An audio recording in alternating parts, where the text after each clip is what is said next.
I don't consider myself necessarily a polar explorer. I'm a sailor. I've been sailing all my life. I skippered an around the world race, a global challenge. If you like, that's what got me into the concept of doing sort of quite big scale, silly things. I've always done, I call them silly things, sort of adventures, expeditions. And I think there's like an unwritten list that once you've done something once, then there's a list that people just know where it is. And you then get phone calls saying, Manley, I'm thinking of doing this. Do you fancy joining? And the opportunity came to do a race to the North Pole. I've never done anything like that before in my life. I've skied, but never done any cross-country like that. So I said, yeah, let's do it, which we did, and I loved it. I really, really enjoyed it. There's an immense beauty and a spirituality about being in a place like that, where there's absolute silence, no sign of man, not even an aeroplane trail in the sky. It's just you, in your own mind, your own thoughts, in an environment which we know is shrinking, that we are damaging, but it's still there and it's still beautiful and we need to protect. And once you get into it, I'm afraid it's a bug. It really is a bug. It started with just meeting and talking to people about what I wanted to do, if you like, my vision about what it's all about. And some people then say, well, actually, Manley, I'm really interested. I'd like to come on board. And all I'm doing is making an assessment of the character, thinking, well, would I want to be with this person? Would I want to share a tent in wind chill of -60, halfway up a crevasse-filled glacier, almost to South Pole, just knowing that my life is in that person's hand? So if the answer is yes, well, that's a good start. And then as that builds, you're then bringing groups of people together. But taking a team of 6. So I've got to be comfortable that I think that team will work as a team. So they've come together slowly. I've got a group now which I'm very comfortable with. I think are different enough that they'll challenge each other in a positive way. I hope my assessment of their character is such that actually it will work. But we are spending lots of time together to make sure that it does.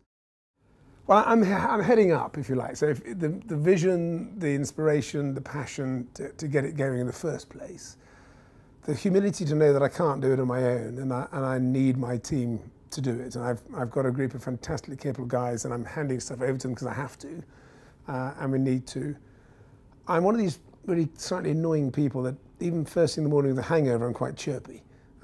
Which is quite handy when it's a big wind chill and it's cold and there's frost on the inside of your tent and it's minus whatever.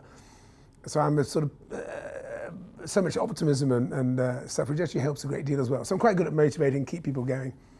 I'm not the most detailed kind of bloke. I know I'm not, but that's why some of the people around me are, and I feel very comfortable with that. But I'm quite good at getting people to do stuff and want to do it and sort of raise the levels of passion within a team. I think one of the problems we have in society is that we're surrounded by ourselves. We create our own environment. We shut the windows, we shut the doors, we have air conditioning, we have heating.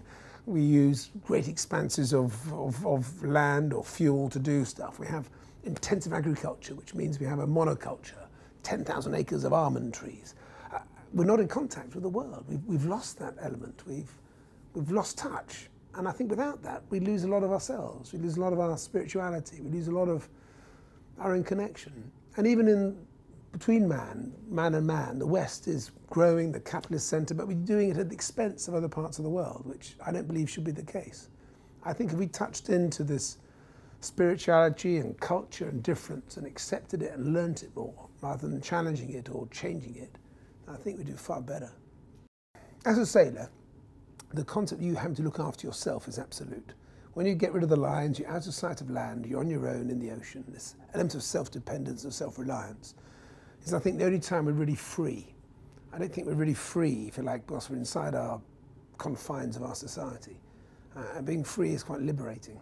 And the polar regions, or a mountaineer would say top of a mountain, a diver would say underneath the surface, is the same environment where it's up to you and you're in charge of your own destiny, and so you're much freer. So spiritually, I think it's phenomenally rewarding, it really is. So, and physically, you test yourself. I like to be fit, to keep fit, but I like to have a reason, rather than just do it for the sake of doing it. So it helps have something in my horizon to aim for. There will be low points. There'll be times when it's hurting. You're feeling that we're got too slow, we can't get through a crevasse field or whatever it may be, and you start questioning why you're doing it. There will be points like that. I have done polar stuff before, and a race to the North Pole, and roughly in the middle is when it hurts most. You've lost the novelty factor, and you know you've got just as far to get out as it took to get in. and you just questioned why you're there. And as long as you're happy in your mind why you're there, then I think it's easy to get over. But there will be times, I'm sure, kit may be breaking, it's going to be colder than we thought, the root's struggling, you're going to be thinking, this is hurting, why am I doing it? But then what do you do about that? You can wallow in self-pity, but hell, I put myself there. And so I think that's it, really. Or the worst point could be if we don't go. My wife is very forgiving. I've been doing this long enough that it isn't a surprise to my wife. I haven't suddenly had a midlife crisis of wanting to do expeditions and leaving the home. So it's part of me, it's part of my makeup, and my wife is very understanding with that. In fact, she thinks life is easy when I'm not around, because I've got a young family, 7-year-old and 5-year-old, and they get a lovely routine until Daddy comes home and wrecks the routine. So she's not too worried about me being away, necessarily. My children, they're very excited. You know, my daddy's an explorer, or my daddy's off to the South Pole. It gives a different sort of context to their life as well. So now I get phenomenal support from my family. I couldn't do it otherwise.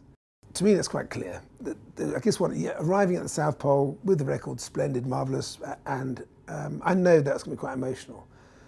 But I also know that standing at the base of the Beardmore Glacier, looking up, and since you've seen the same scene that Scott and Shackleton and those men that went with them saw 100 years ago, it's going to be quite emotional, actually, because I must admit I've read a lot about Scott and Shackleton, and more than just reading the books, but also sort of studied a bit about their character and thought about it all, because I work as a sort of consultant on leadership and relationships.